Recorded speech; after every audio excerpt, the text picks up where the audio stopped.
सबसे पहली बात, हिंदुत्व और हिंदुइज्म और संघी और हिंदू एक नहीं है, अलग अलग है। इनका कोई आपस में लेना देना नहीं है। हिंदू भाइयों ने सहनशीलता दी भारत को, एक समानता दी, लेकिन संघियों ने गोडसे दिया, महात्मा गांधी का कत्ल दिया, गुजरात से मुजफ्फरनगर तक बर्बादी दी कत्ल की, और आश्रमों के रेप दिए, चिन्मयानंद, आसाराम, सेंगर जैसे। कौन है मौजूदा दौर का गोडसे? हर वो इंसान जो मासूमों को मार रहा है या उसकी सरपरस्ती कर रहा है मनीष, वो है गोडसे।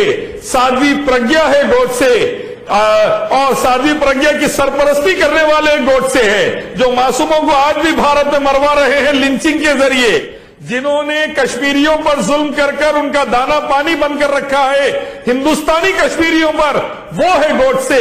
जिन्होंने फूल मालाएं पहनाई लिंचिंग करने वालों को, वो है गोडसे। जिन्होंने शमशान कब्रिस्तान की सियासत शुरू की, वो है गोडसे। जिन्होंने मेरे देश को बांटा और काटा और रामजादे और हरामजादे की पॉलिटिक्स लाई, वो है गोडसे।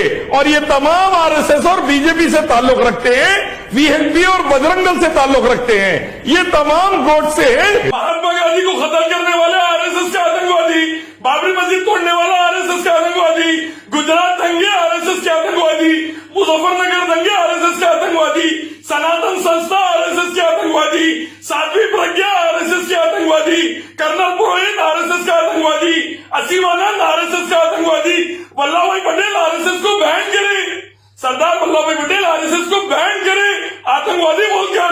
ये आतंकवादियां देश पे आ गए, देश में आग लगा दे रही। सवाल एक लोकतांत्रिक हिंदुस्तान में ये तालिबानी सोच के बीज कौन बो रहा है और क्यों बोए जा रहे हैं? ये इसका पूरा श्रेय जाता है मोदी, योगी और आरएसएस की आतंकवादी गवर्नमेंट को, जो दंगे गुजरात के मॉडल के तौर पर शुरू हुए थे, मासूमों को मरवाए थे, अब पूरे हिंदुस्तान में वो दंगे करवा रहे हैं। अमित शाह के डायरेक्ट अंडर में जंगल राज ये पूरे देश में यूपी का फैला रहे हैं, बर्बादी ला रहे हैं। इलियास साहब, आपकी पार्टी को इसी हिंदू से तो दिक्कत है, इसी हिंदुस्तान से तो दिक्कत है। मेरे को हिंदुत्व से भी तो दिक्कत है। जो सावरकर के चेले हैं, जिन्होंने अंग्रेजों को अपना ईमान बेच दिया था, मुझे हिंदुत्व से दिक्कत है।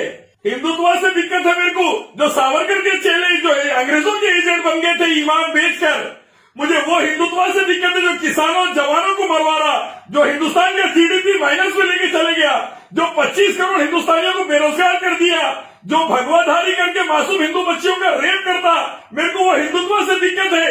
जो श्रीराम का नाम लेकर रावण राज्य करता, जो श्रीराम का नाम लेकर रावण राज्य करता, भगवाधारी चिन्मयानंद का सपोर्ट करता, जो मासूम हिंदू बच्चियों का रेप करते, जो जीडीपी को माइनस में लेके चले गए, करोड़ों हिंदुस्तानियों को बेरोजगार कर दिए, किसानों जवानों को मरवा रही, वो हिंदुत्व से दिक्कत है और रहेंगी। मेरे को हिंदू से दिक्कत नहीं है, हिंदुत्व से दिक्कत है। आईपीएस हेमनंद करकरे ने हिंदू आतंकवाद को एक्सपोज किया, स्वामी असीमानंद और साध्वी प्रज्ञा और दूसरे हिंदू आतंकवादियों को अंदर किया।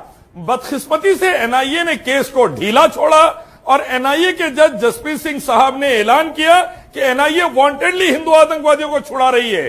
तो हिंदू आतंकवाद एक रियलिटी है, इससे मुंह नहीं छुपाया जा सकता। देश के हित में इन पर बैन लगना चाहिए। 33 मुसलमानों को मारने वाले 17 आरएसएस के आतंकवादियों को सुप्रीम कोर्ट ने बेल दे दी परसों। जाओ टॉयलेट साफ करो मध्य प्रदेश में बोल के। 100 से ज्यादा गुजराती हिंदुस्तानी मुसलमानों को मारने वाला बाबू बजरंगी टीवी पर कहता है मैंने मारा है, उसको कोर्ट से बेल मिल जाती है। और 25-25 साल तक जो झूठे केस में मुसलमान हैं, सुप्रीम कोर्ट उनको बाइज्जत बरी कर देता है कि केस झूठा था, उनको बेल नहीं मिलती। ये बात जब सामने आती है तो बड़ी शंका होती है, तकलीफ होती है। कोई भी कन्विक्शन क्यों नहीं हुआ? कांग्रेस पार्टी ने 8-8 साल अंदर किया कर्नल पुरोहित जैसे, साध्वी प्रज्ञा जैसे आतंकवादियों को, और उनको सजा भी फांसी की मिल जाती अगर आज की गवर्नमेंट भी ईमानदारी से चलती। लेकिन आज की हिंदुत्व गवर्नमेंट ने आरएसएस संघीय आतंकवादियों को छोड़ने का काम किया और उनको सजा दिलाने का सही काम नहीं किया, इसीलिए प्रॉब्लम हुआ। आरएसएस के वीएनपी बजरंग दल सनातन संस्था पे बम धमाकों के इल्जाम है, मासूम हिंदुस्तानियों को मारने के इल्जाम है मस्जिद मदरसे में, लेकिन उन लोगों को प्रमोट करके साध्वी प्रज्ञा जैसे आतंकवादी को मेंबर ऑफ पार्लियामेंट बना देते, चिन्मयानंद जैसे आतंकवादी को होम मिनिस्ट्री का, स्टेट अफेयर्स का मिनिस्ट्री दे देते। तो हमारे पास मसला ये है कि राम राज्य में रावण राज्य चल रहा, रावण राज्य की वजह से, राक्षस राज्य की वजह से अच्छे लोगों पे जुल्म हो रहा, बुरे लोगों को प्रमोट कर रहे हैं। नथुराम गोडसे को एक्सपोज करना जरूरी है, आतंकवादी है। बाबू बजरंगी को एक्सपोज करना जरूरी है, आतंकवादी है और दोनों हिंदू है। सरदार वल्लभ भाई पटेल ने कहा था कि आरएसएस एक फैनेटिक और टेररिस्ट ऑर्गेनाइजेशन है, उसके मानने वाले देश को बर्बाद करेंगे बोलकर बैन लगाया था।